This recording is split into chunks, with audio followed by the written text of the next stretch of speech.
Muitas vezes as pessoas vão levando a ansiedade como se nada tivesse acontecendo, mas elas começam a perceber que elas estão mais fatigadas, elas começam a perceber que elas estão, que está acontecendo sintomas físicos frequentes, dor de cabeça, insônia, começam a se sentir muito preocupadas, começam a perceber que aquilo não está numa situação dentro de uma situação controlável. Então, acho que esse é o momento de procurar ajuda e de perceber que tem sinais aí que precisam ser vistos.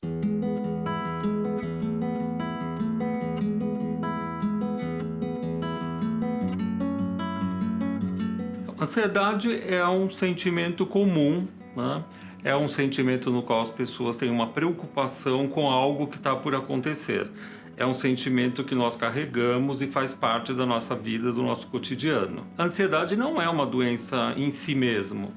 Ela é um sentimento comum. Ela pode se transformar numa patologia, mas todos nós vivemos ansiedade. Ansiedade do dia, ansiedade das coisas que a gente tem para fazer. É uma expectativa, na verdade, né? É um sentimento comum de nós, do nosso dia a dia, do nosso cotidiano. O sentimento de ansiedade pode se transformar numa doença quando ele se torna novamente excessivo e a pessoa começa a se preocupar excessivamente ou com algum setor da vida ou com a vida, e isso começa a atrapalhar a vida dela, atrapalhar o cotidiano, atrapalhar os afazeres, e também pode se transformar em sintomas físicos.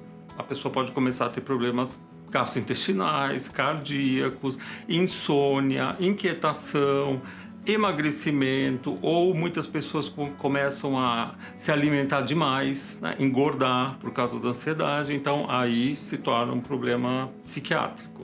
Na faixa de adolescente e crianças também podemos ter ansiedade tanto moderada como grave.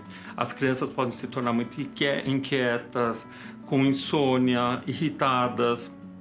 O adolescente também pode apresentar sintomas tanto físicos quanto psiquiátricos, insônia, medos, inseguranças, tudo isso pode ser carreado pela questão da ansiedade. Então, a ansiedade ela pode ter um quadro setorial. Às vezes a pessoa está muito preocupada com o emprego. Esses tempos modernos, muitas pessoas estão preocupadas com o emprego, com a perda de emprego, com a questão financeira. Às vezes na escola, passar de ano, vestibular, é um momento que as pessoas têm muito medo de não passar, de não conseguir ultrapassar essa fase. As crianças também na escola, quando elas deixam a casa, ficam sem a mãe, sem os pais, tudo isso pode trazer ansiedade. Nos adolescentes também, e não vamos deixar de falar da vida adulta, é quando as pessoas sentem medo quando se separam, né, de alguém que tem muito afeto.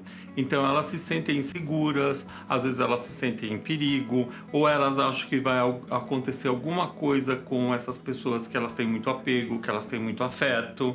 Então causa esse transtorno, que é a ansiedade de separação. No início escolar, muitas crianças às vezes passam por isso, porque deixam a casa, deixam os pais, deixam o ambiente que elas se sentem seguras.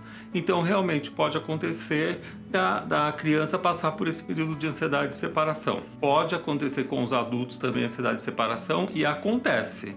Quando as pessoas são muito ligadas, têm muito afeto, elas podem se sentir inseguras, né?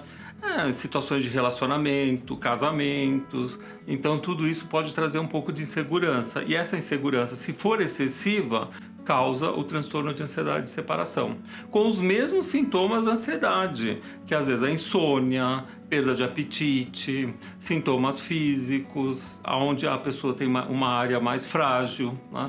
Cefaleia, aí depende da questão do organismo, da própria pessoa. A ajuda, ela geralmente vem com o médico, que a pessoa tem mais afinidade, ou com as pessoas que tem mais, que cuidam da saúde dela, né? Mas em qualquer lugar existe a saúde básica, né? Os atendimentos primários, e essas unidades, elas estão habilitadas e tem pessoas com competência para, né, também poder ajudar essas pessoas, poder direcionar para uma ajuda ou psicológica ou psiquiátrica.